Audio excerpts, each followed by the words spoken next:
Yo, what's up, Trae 23 back with another video. Sorry, I didn't think it was recording or anything. I just recorded a whole like 10-minute video and it just turned off on me and it didn't save. So I'm mad, but I'm gonna just give a quick summary of what I was talking about. I was just talking about the Phoenix Suns and the Clippers. What the Suns just did. I think they just won by like 30. It was like a 130 to like 102 or something. So it wasn't that. It wasn't. It towards the end it was not a close game, but that pretty much 2.5 quarters to all 3 of the first quarters it was kind of close.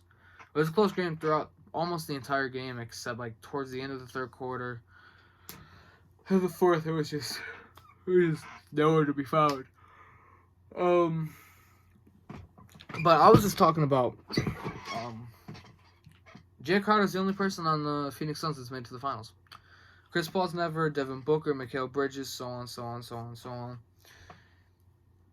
And I feel like, and I was saying, I really feel like this was a must-win game for the Phoenix Suns, because if you go back to home court, anything can happen.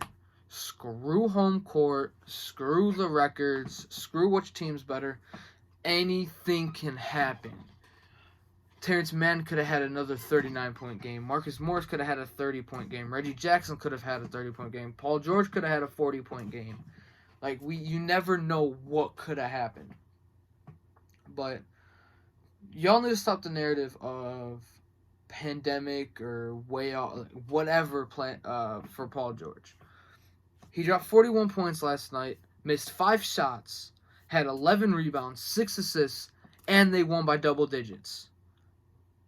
And this is the first game that the Clippers got blown out, but that's because they took their starters out for the last, I think, 3 or 4 minutes. And Chris Paul was just in everything. Chris Paul had 41 points. Like, I don't remember how many assists. I think he had like 8, 9 assists, something like that. Devin Booker struggled. He had a 40-point triple-double the first game and has struggled the rest of the series. He shot like 9 of 21 today. Just not a good shooting performance. But I do hope in the NBA Finals he'll do something. I'd rather Chris Paul get the Finals MVP. But if Devin Booker gets it, I'm not going to be mad. Chris Paul is already a first-ballot Hall of Famer. And if he can at least screw winning the Finals MVP, I just want him to get a ring. That'll solidify himself as a top, at least top 10. Like, he's already top 10 point guard for me, but that'll make it to where he's definitely ahead of some players that don't have rings. But yeah, let's talk about the Atlanta Hawks and the Milwaukee Bucks. Giannis' injury looked bad. We heard today there was no structural damage. It was just a hyperextended knee. It looked much worse. People were saying that he could have tore his ACL, which definitely would have sucked if he tore his ACL. Definitely would not have been good for the rest of the playoffs. Even though I think the Phoenix Suns are going to win, they just have everything. They got defense, they got scoring, 3-point shooting, athleticism. They got everything. And when Cameron Payne's in the game, that pace goes so far up, bro. It goes so fast. But if Trae Young and Giannis are out the rest of those series, I got the Hawks winning in 6. Chris Middleton, Drew Holiday showed me last night they can't be relied on. Chris Middleton had that one, I think it was game 3, where he had 20 points in the fourth quarter. What did he do last night? 0 of 9 from the 3 when Giannis goes out and you guys got blown out.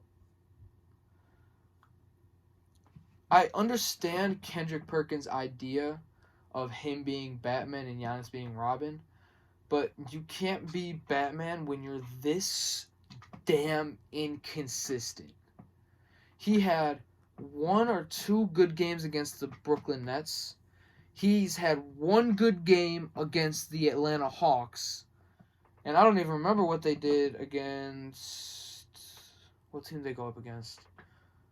The Heat. They went up against... It was so far ago and so long ago, and it wasn't even a competitive series. I don't remember his games against the Miami Heat, but he's had 3 good games in the past 2 series. I think only 3. He'll have a good game.